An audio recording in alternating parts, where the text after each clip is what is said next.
So you are a paid speaker or you want to be a paid speaker. My question to you is, do you know your lane? What type of speaker are you? What's your niche?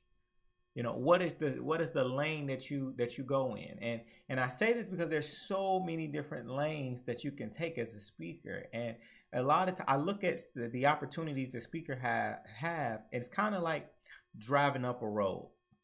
And if you're going up road, different roads have different rules. You may be in a school zone and it's a 30-mile-per-hour zone driving, but some people are going 60 miles per hour. They're going too fast, doing too much. Then you have other people there on the expressway, but they're only going 30 miles per hour. In those situations, you're gonna potentially cause an accident. You're doing the wrong thing at the wrong time. And a lot of speakers I see do this. I see speakers who are they're doing a seminar, but they're treating it like it's a workshop, or they're doing a workshop type of they're really a workshop speaker, but they're constantly treating their workshops as if they were seminars.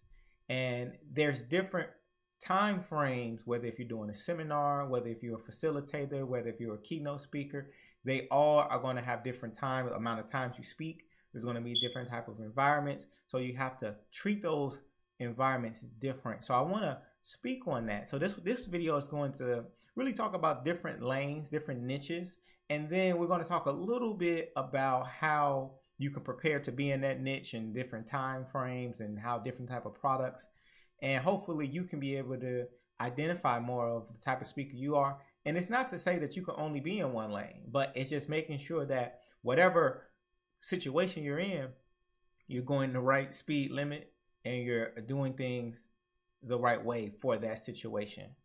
So let's get into it. So in the past, when it comes to speaking, like before the internet was really a popular tool, there were three main types of platforms that people had. And that's what we have over here, the three types of main platforms that speakers would use. And those main three were, you had keynote speakers, then you had like breakout session trainers, and then you had platform speakers. All right. And they're all a little different. And we're going to, in the back in the day, a keynote speaker is how a lot of speakers made their money. That means you're the main speaker, and you're probably gonna, it's gonna be at a big event. You might be at a conference, you might be at some workshop, and people are really promoting you. You're getting paid a big fee, usually a large fee, for you to speak for maybe 40 minutes or an hour, right? And this, a lot of times you might make anywhere from 5,000 to 100,000 or more. And so this is what most people think is the best type of speaking, right? So, but however, nowadays, a keynote speaker, most of the fees a lot of companies aren't paying the same way. And a lot of speakers, you don't really need to necessarily be a keynote speaker for you to be able to make that type of money. You can actually make more money with less traveling by using some of these other lanes that you can have. So there's nothing wrong with being a keynote speaker, but just knowing usually you have to have a lot of credibility. You got products. There's a demand. People know you. That's why it's so lucrative, because you've really built up a reputation. And even though it may be you just popular in a certain niche. So with keynote speakers, again, you want to be able to master speaking from anywhere from 30 minutes to an hour. And really give a lot of value, and knowing how to research companies, because it's not about you, it's about your product and that company. So, and then you have the second one here, you have breakout session trainers. And now here's another thing too. A lot of people are more trainers than they are speakers. And training can have a lot more money, because training is something that you do on an ongoing basis. A speaker, your job a lot of times is just to come in, maybe entertain, excite people to a short amount of time, and then you're gone. They don't see you for a while. A trainer is somebody that might come in repeatedly. I'm going to be with you for 3 days. I'm going to be with you for a workshop for 3 hours. We're putting in more time because we're really helping you build a muscle. It's not just about excitement. It's really about putting in work. This is when you have a workshop type of environment come in, thus the word workshop. So now you're really getting people engaged in activities, and you're really, you're really seeing people, helping people get results, versus if you're just a traditional speaker, quote unquote speaker. You're more like a seminar type of speaker. Seminar speakers, the average seminar is 60 minutes, 90 minutes. So with 60 to 90 minutes, that means it's all about energy. You're in and you're out. It's kind of like we're getting people hyped. We're getting them excited. We're going to give you a quick message, sort of like church. It's like just a quick exercise. Let's get you pumped up so that we can later on sell you to go to a workshop. So a seminar speaker speaks for a short amount of time. You might only speak for 15 minutes. You might speak for 5 minutes. But the most that you probably would speak is 90 minutes at the very most. So it's really not more about more hype, excitement, energy, getting some quick information, and we're going to keep moving. That's more of like that seminar. Let's get you going in and out. A lot of rappers I like seminar, entertainers too, because it's short in and out. But when you're doing workshops, again, you're really training people. You're putting in more time, more information. So you got to build the way you do your speeches are going to be different. Now, we have another tradition where they have platform speakers that I've got to touch on real quick. Now, platform speakers, again, usually the platform speakers are people that have more significant. You may not be that popular, but you're a person that's really seasoned. You might be doing a lot more traveling. And you're not only speaking to entertain people and teach people, but platform speakers are really about selling. You're a salesperson. If you're a platform speaker, you got some type of product. It may be yours. It may be an affiliate program. You might be speaking for somebody else. And your whole goal is, it's like when you go to a conference, or not even a trade show, and you see the people that are standing on the platforms. Let's say you're at the auto show, or you're at some sort of whatever trade show, and these are the people that are getting you excited. They're saying, hey, check out this new product. It's almost like an infomercial on stage, and they're repeating stuff over and over again, getting people engaged right there at an event. They want to sell some tickets. So these are really salespeople. You're really selling the most, in my opinion. Every position is selling, but platform speakers, it's really about getting a transaction. It's really transactional selling. Many times, not all the time, but many times you're really, you're really, and the type of money that you're going to get, a lot of times you might be splitting it 50-50 with a promoter, unless it's your product, and then you're getting more money. But, if this is your career, a lot of times your career can be working for other companies, or if you might be an independent person and, now you're working with promoters and you got to have relationships with them. So I just want to talk about that a little bit. But those audience at these events, they're expecting people to offer you something. When people go to a trade show, they're expecting to be sold to. So that's the good thing about this, because they know that it's about a product. It's like going to an auto show.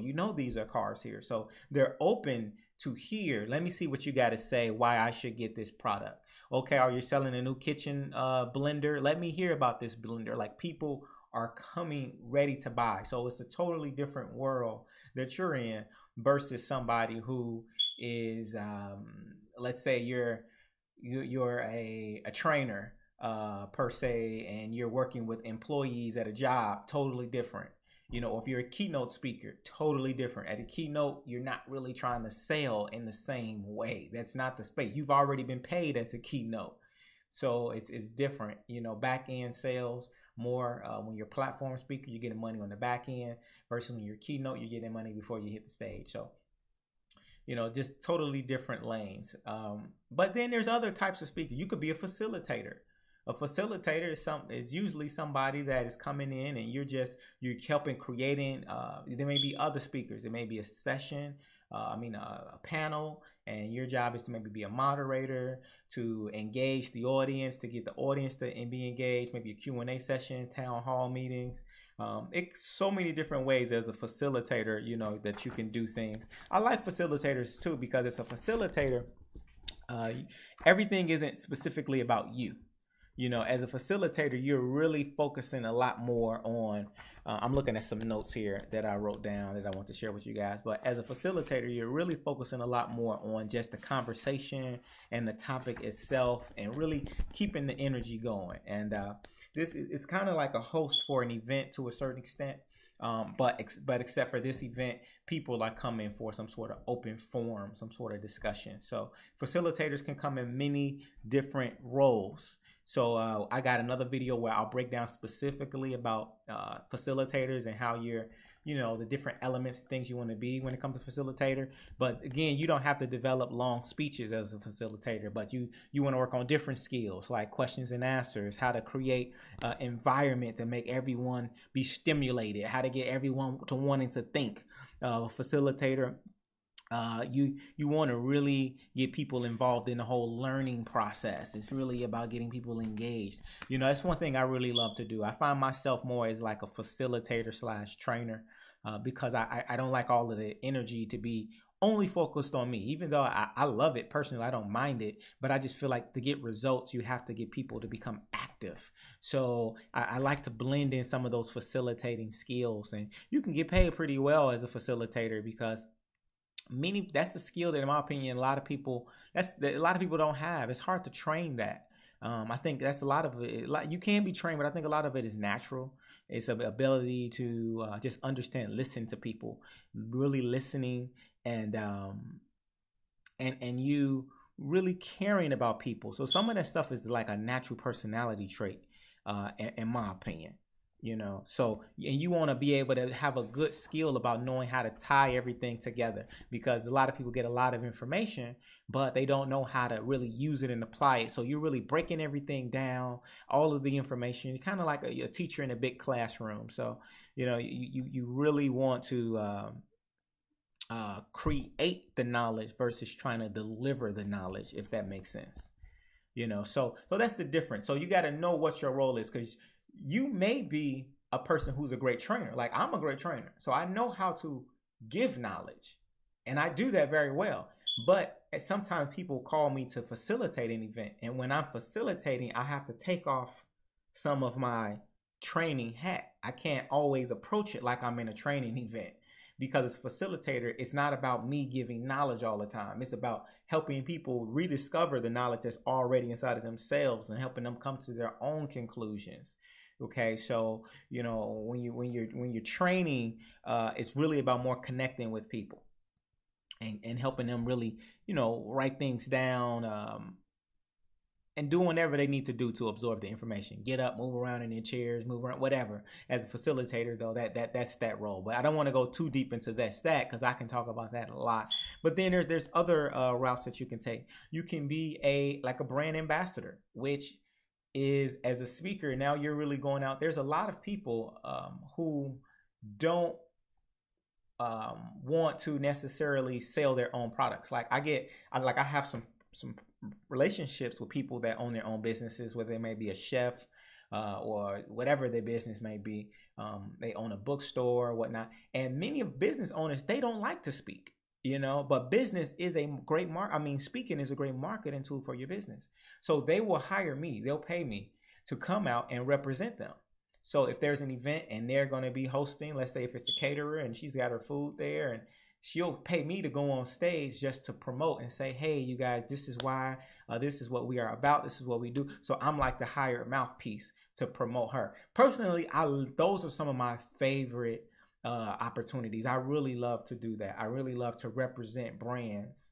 I love doing that because for that, I really get to big up the other people's missions, and you know, so that's another role you can be. Is brand ambassador isn't probably the correct title for it, but you are being more of a spokesperson. That's a better title, is you're being a spokesperson for people. So that's another route you can take now, and with that, you're going to be speaking totally different. That's a totally different skill set. Now your speaking may only be for 3 minutes, 5 minutes, 10 minutes. You know, now you're more like an infomercial type of person, getting people excited and to get them to act on something immediately. It's not about education anymore. Now it's just about informing, creating awareness.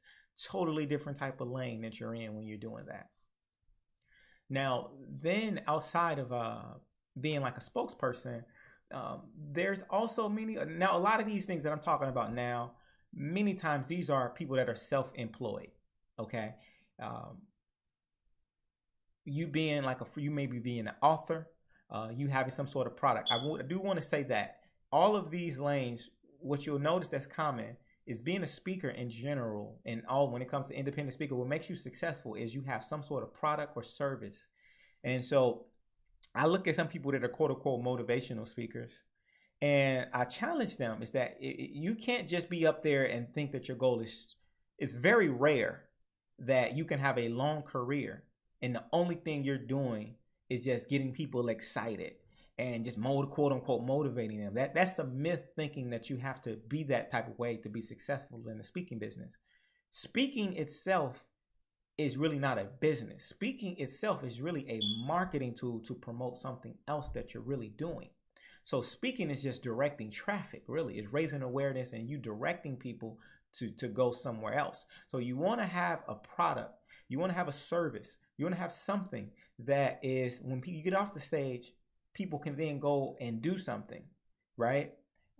Whether that be you got an audio program, you got some other DVDs that you can get, or it may not, it hasn't be your product. It can be an affiliate program that you're associated with.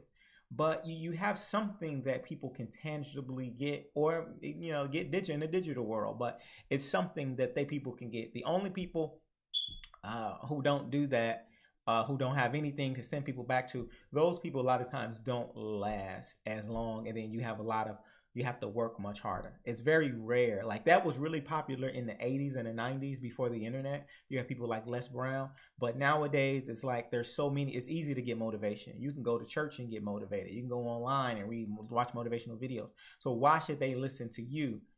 It's not just because you're motivating, but because you really can solve a problem and you have tools to help them. You have a process, a program to help them. So just keep that in mind. Now, here's the deal. You may say, you know what?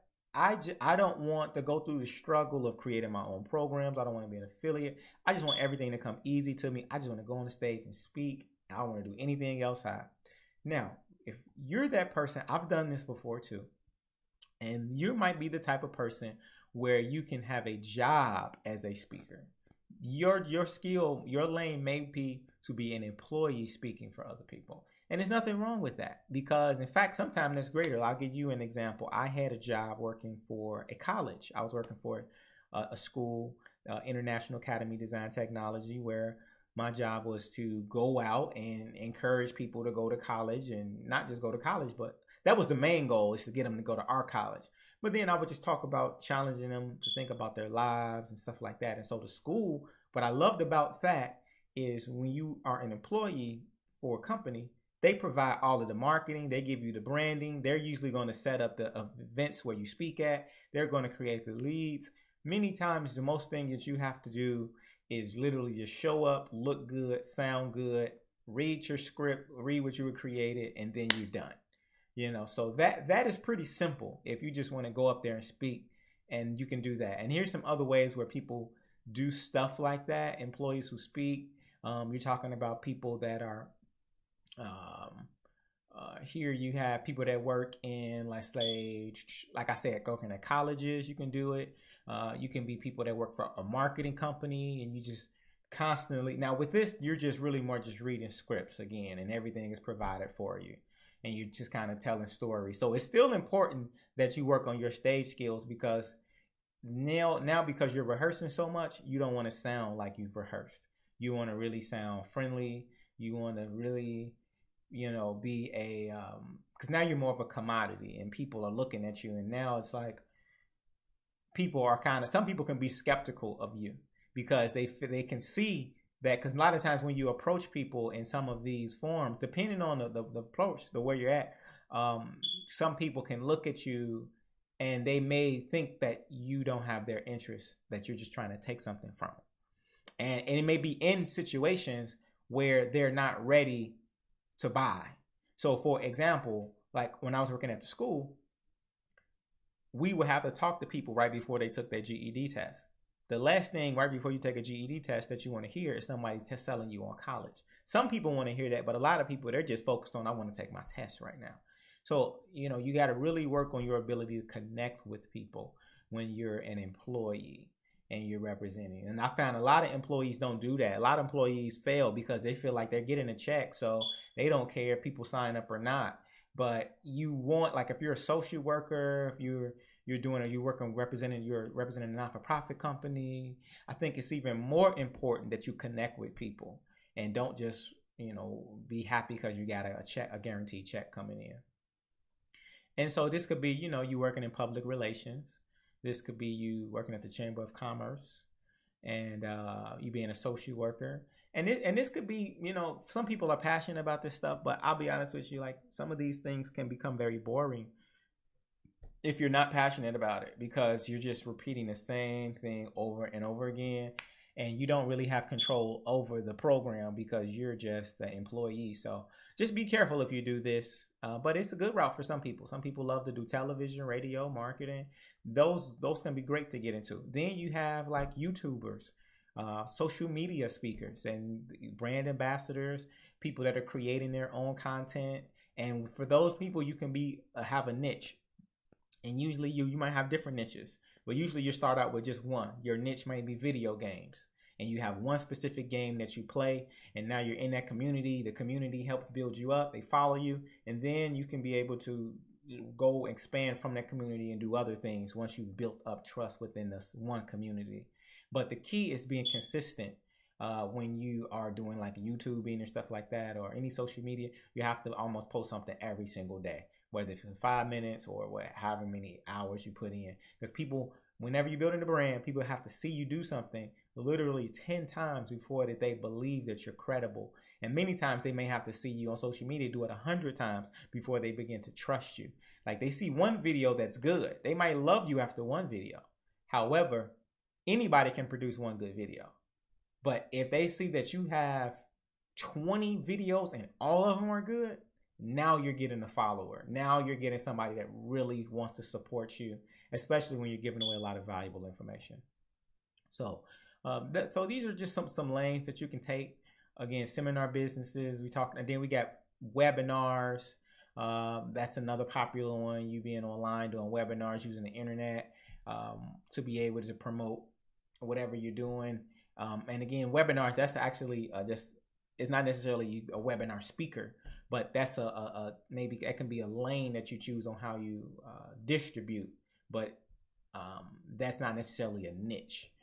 Okay, so your niche is actually the problem that you're solving in the community that you're catering to.